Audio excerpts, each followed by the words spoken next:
क्या आपका बच्चा हैंड राइटिंग करना नहीं चाहता है, या फिर हैंड राइटिंग के नाम पर वो रोना चिल्लाना शुरू कर देता है, या फिर वो लिखते वक्त फोकस नहीं कर पाता है? तो आज मैं आपके साथ शेयर करने वाली हूँ 7 ऑक्यूपेशनल थेरेपी बेस्ड एक्टिविटीज़ जो घर पर ही बच्चों को हैंड राइटिंग सिखाने में आपको ज़रूर हेल्प करेंगे।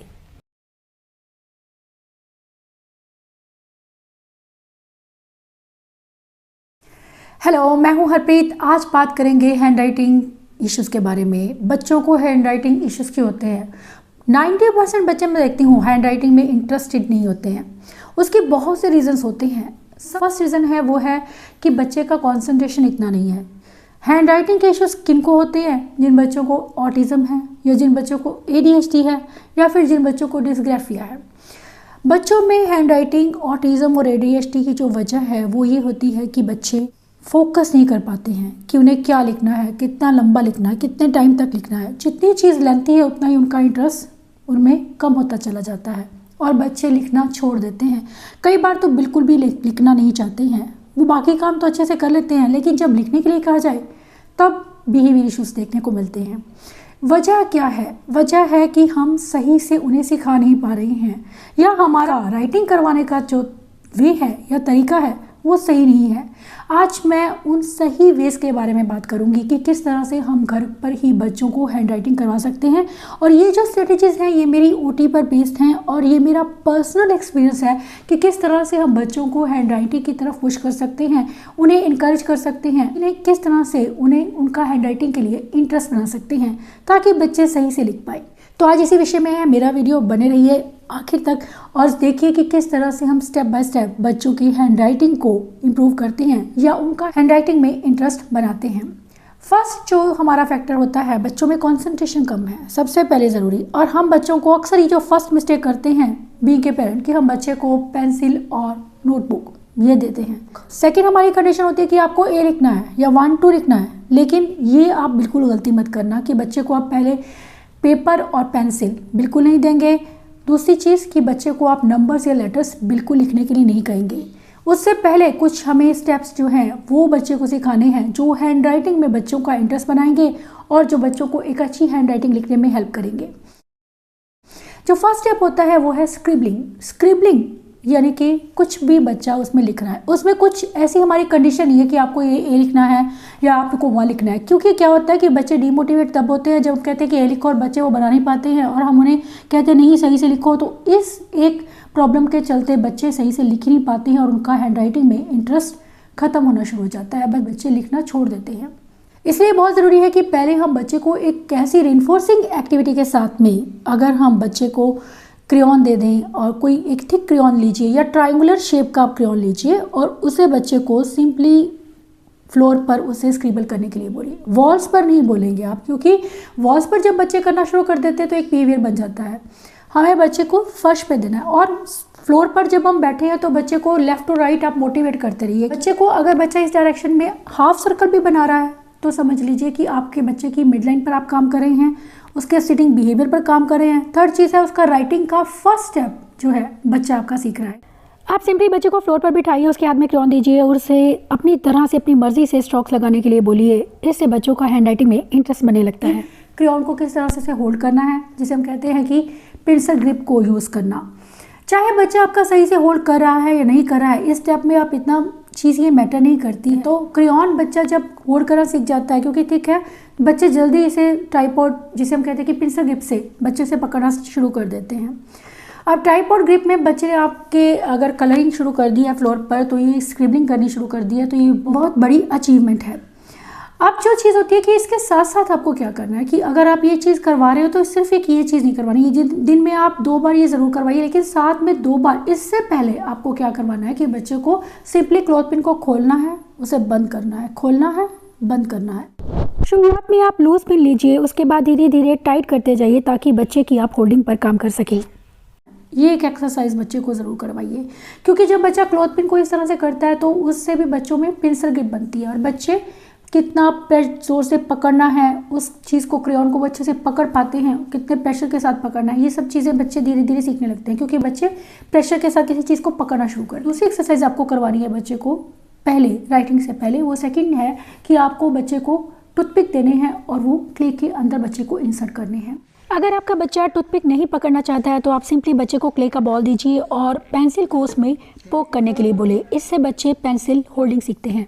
अब इससे क्या होता है कि इससे आपके बच्चे का चीज़ को पकड़ने का बिहेवियर बनता है कि किस तरह से पतली चीज़ को अगर बच्चा पकड़ रहा है तो आगे चलकर उसको पेंसिल को पकड़ने में इतने इश्यूज़ नहीं होंगे। बच्चा अगर क्ले में सिर्फ वो लगा ही रहा है तो ये बहुत बड़ी बात है। आप ये 2 एक्सरसाइजेस बच्चे को सिर्फ करवाइए और बच्चे को स्क्रिबल करने के लिए दीजिए। उसके बाद आपका बच्चा इस चीज़ में इंटरेस्ट लेना शुरू कर देता है तो फिर आप सेकेंड स्टेप पे आएंगे जो है कि कलरिंग। अब कलरिंग में बच्चों को बहुत दिक्कत होती है। मैंने देखा है कि बच्चे लिख तो लेते हैं, ABC लिख लेते हैं, लेकिन लाइन का अवेयरनेस उन्हें नहीं पता होता है कि कलर लाइन के बीच में नहीं करते हैं। तो ये फर्स्ट स्टेप, आप ये जो स्टेप है ये आपको बिल्कुल भी स्किप नहीं करना है। बच्चे को पहले कलरिंग इन द लाइन ज़रूर सिखाइए। उसके लिए चाहे आप बच्चे को आप ग्लू लगा दीजिए बाउंड्री के आसपास, उससे भी क्या होगा कि बच्चे का जो क्रेयॉन है वो बाहर नहीं जाएगा। सेकंड, आप आइसक्रीम स्टिक से पैटर्न बना सकते हैं। वो स्क्वायर को या जो भी एरिया उसने कलर करना है उस एरिया को आप एक डेजिग्नेटेड बना दीजिए कि आप एक आइसक्रीम स्टिक्स आप लगा देते हैं। 3 या 4 आइसक्रीम स्टिक्स आपने लगा दी हैं जिससे कि बच्चे का कलर बाहर नहीं जाएगा। आइसक्रीम स्टिक्स को कुछ इस तरह से आप ड्राइंग शीट पर पेस्ट कीजिए और बच्चे को उसमें कलर करने के लिए दीजिए। थर्ड जो चीज़ आप कर सकते हैं, बाउंड्री को आप ब्रॉड कर सकते हैं। तो इस तरह से धीरे धीरे आप देखेंगे कि बच्चे का उसमें इंटरेस्ट, कोई जो क्रेयॉन आपने शुरुआत में यूज़ किया है, ट्रायंगुलर लिया है, थिक लिया है, वही क्रेयॉन आप बच्चे को देंगे और बच्चे को सिंपली कलर करने के लिए बोलिए। दिन में अगर 2 या 3 बार आप ये चीज़ की प्रैक्टिस करते हैं तो आप देखेंगे कि बच्चे बहुत जल्दी ये चीज़ें सीखनी शुरू कर देते हैं। उनका इंटरेस्ट के साथ सीखना शुरू होता है। ऐसे नहीं है कि फोर्सफुली कर रहे हैं, उनका इंटरेस्ट बनना शुरू होगा और आप देखेंगे कि बच्चे जल्दी जल्दी ये चीज़ें सीख जाएंगे। अगर बच्चा आपका लाइन के अंदर कलर करना शुरू कर रहा है तो हमारा नेक्स्ट स्टेप होता है ट्रेसिंग का।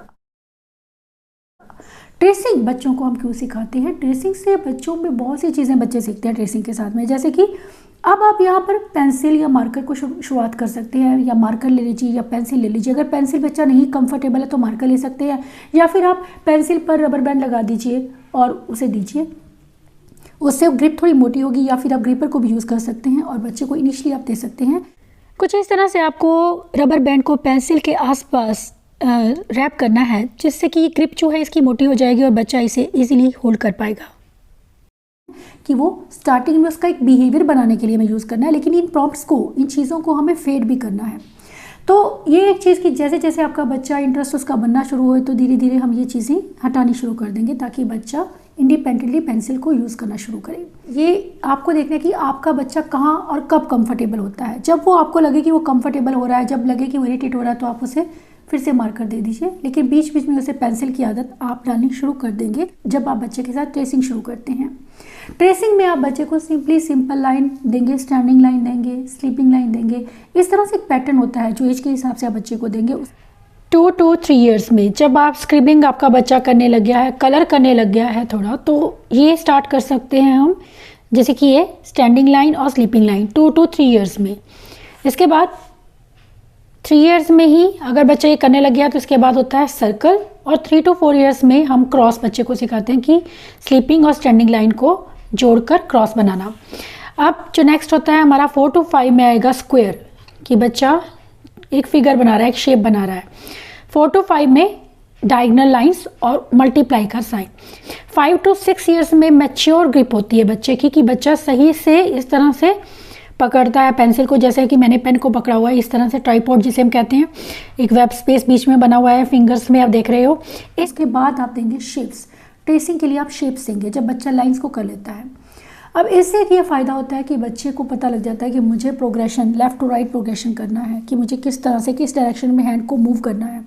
इससे बच्चों को अपनी आई हैंड कोऑर्डिनेशन इंप्रूव होता है उनका। सेकंड, उनका कंसंट्रेशन बनना शुरू होता है, क्योंकि उनके सामने एक चीज़ पड़ी हुई है, उसके ऊपर उन्हें ड्रॉ करना है, बहुत ईजी है। तो ये एक चीज़ उनको कॉन्सेंट्रेट रहने में हेल्प करती है, जो कि एक बहुत इंपॉर्टेंट फैक्टर है हैंड राइटिंग के लिए। सेकंड चीज़, बच्चे का आई हैंड कोऑर्डिनेशन इंप्रूव हो रहा है, another important factor for hand writing.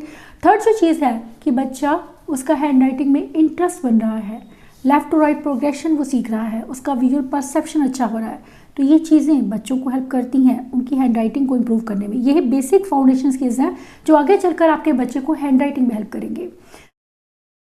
अब जो नेक्स्ट स्टेप हमारा होता है वो है कि हम बच्चे को ज्वाइनिंग सिखाएंगे। मान लीजिए आपके बच्चे ने इसने ट्रेस करना शुरू कर दिया है, वो शेप्स को, लाइंस को पहले, फिर शेप्स को भी ट्रेस करा है, तो नेक्स्ट स्टेप हमारा होता है ज्वाइनिंग। ज्वाइनिंग का मतलब है कि ज्वाइन करना। अब ज्वाइनिंग में हम क्या करना है, इसमें ट्रेसिंग में आप बच्चे को नंबर्स दे सकते हैं इनिशियली, फिर लेटर्स भी दे सकते हैं। ट्रेसिंग का प्रोसेस कुछ इस तरह से चलता जाएगा। फिर आप बच्चे को ट्रेसिंग, जब बच्चा आपका एक बार चीज़ें करने लग गया, जिगजैग लाइन, कर्व लाइंस को वो ट्रेस करने लग गया है, शेप्स को ट्रेस करने लग गया है, तो नेक्स्ट हमारा स्टेप होगा बच्चे को ज्वाइनिंग देना। ज्वाइनिंग में हमें क्या करना है, अब ट्रेसिंग आपकी चलती जाएगी आगे। ट्रेसिंग को तो आप छोड़ेंगे नहीं, क्योंकि आप फिर उसको नंबर सिखाना शुरू करेंगे, फिर उसको लेटर सिखाना शुरू करेंगे ट्रेसिंग के साथ में। लेकिन इसके बाद आप ट्रेसिंग का नेक्स्ट स्टेप जो करेंगे वो है कि बच्चे को अपनी डॉट्स को ज्वाइन करना, जिसे हम कहते हैं, क्योंकि डॉट्स को ज्वाइन करना कंपैरेटिवली थोड़ा सा मुश्किल होता है, क्योंकि बच्चा जितना ज़्यादा गैप है बच्चे को उतना ही फोकस रहना पड़ेगा कि मुझे इस डॉट को इस डॉट के साथ ज्वाइन करना है। अगेन इसके लिए और ज़्यादा आई हैंड कोऑर्डिनेशन की ज़रूरत है, थोड़ा कॉम्प्लेक्स हो जाएगा ट्रेसिंग से, लेकिन ये नेक्स्ट स्टेप है जब आपका बच्चा ट्रेसिंग को मास्टर कर लेता है, ट्रेसिंग वो सीख चुका है। इस तरह से आप बच्चे को नंबर दीजिए और एक पिक्चर बनाने के लिए बोलिए। जब तक वो 10 तक ज्वाइन नहीं कर लेता, 5 तक लीजिए नंबर्स, या 6, 7, 8 जितना भी आपके बच्चा जिसमें कंफर्टेबल है, या स्टार्टिंग में आप थोड़ा बनाकर उसे दिखा दीजिए 5, 4 तक, फिर से बोलिए बाकी कंप्लीट करने के लिए। तो इस तरह से जब आप खुद इन्वॉल्व होते हैं तब बच्चे जल्दी सीखते हैं।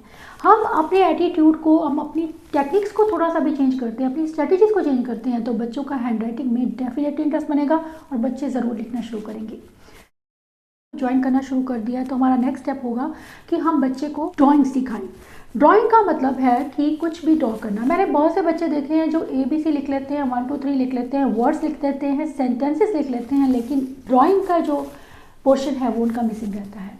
ड्राइंग क्यों ज़रूरी है? कोई भी चीज़ ड्रॉ करना, उसके लिए बच्चे को मेमोरी चाहिए, उसके लिए बच्चे को अपने हैंड को किस तरह से मुझे किसी चीज़ को ड्रॉ करना है, इमेजिनेशन चाहिए, उसके लिए बच्चे को आई हैंड कोऑर्डिनेशन चाहिए, उसके लिए बच्चे को फाइन मोटर स्किल्स चाहिए। लेकिन ये सभी चीज़ें जो हैं बच्चों के IQ में आती हैं। अगर आपका IQ का एक क्वेश्चन होता है 6 पार्ट्स का, कोई भी एक पर्सन बनाइए, 6 पार्ट्स जिसके हैं, जैसे कि फेस बनाना, उसकी आइज़ बनाना। स्टार्टिंग में आप बच्चे को इसके लिए जो ये सिखाना है, हमें ड्राइंग सिखाना है, उसके लिए हम बहुत सिंपल वे रहता है कि आप बच्चे को पहले ट्रेसिंग दीजिए, उसके बाद आप बच्चे को हाफ बना कर दीजिए और फिर बच्चे को आप बोलिए कि उसे पूरा बनाए। जैसे कि मैंने इसमें हाफ एप्पल बनाया है और सेंटर में मैंने एक लाइन रखी है ताकि बच्चे को उसका अदर हाफ बनाना है और ताकि बच्चा पिक्चर को कंप्लीट करे।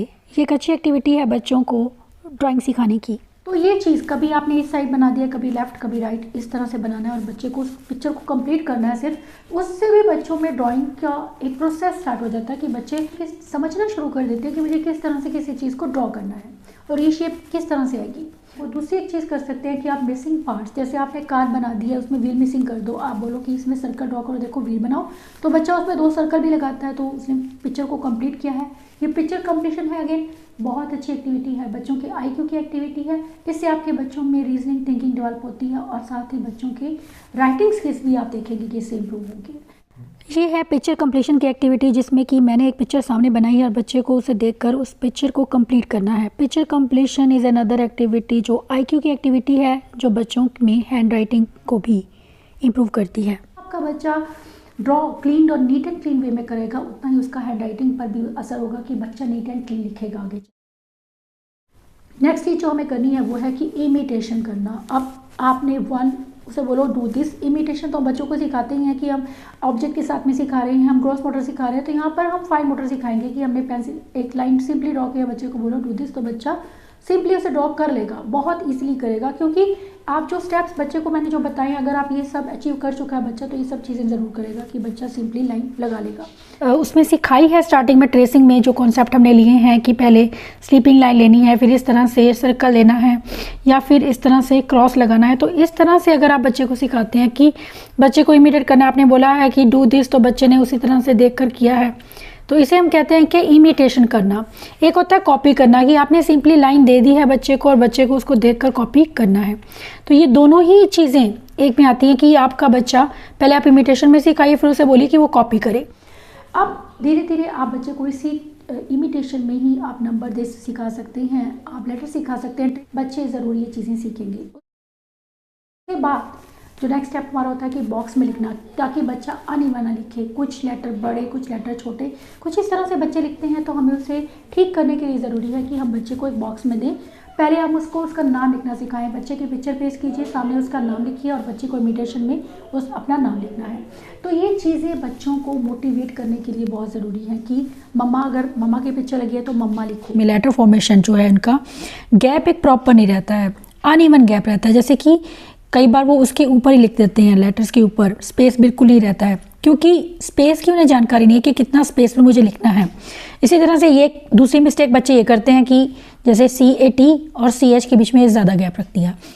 इन मिस्टेक्स को अवॉइड करने के लिए ज़रूरी है कि हम बच्चे को बॉक्स बना कर दें। जैसे कि मैं बड़े लेटर के लिए बड़ा बॉक्स बना रही हूँ, स्मॉल लेटर्स के लिए स्मॉल बॉक्स बना रही हूँ। तो इससे बच्चे को क्लियर रहता है कि मुझे कौन सा लेटर बड़ा लिखना है, कौन सा छोटा लिखना है। और इसके साथ ही साइज़ के साथ साथ बच्चे को स्पेस की अवेयरनेस आती है कि मुझे कितना स्पेस दोनों लेटर्स के बीच में रखना है। तो इस तरह से जो चीज़ें हैं आपने सामने लिख कर उसके रखा है, बच्चे को इमिटेशन में देख कर लिखना है। इन चीज़ों से बच्चे काफ़ी मोटिवेट होते हैं।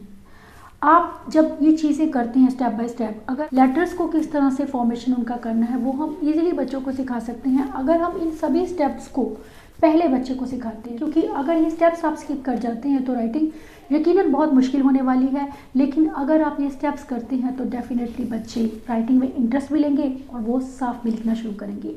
ये वीडियो आपको डेफिनेटली हेल्प करेगा घर पर ही ऑक्यूपेशनल थेरेपी के इन सिंपल वेज के साथ बच्चों को हैंड राइटिंग सिखाने में।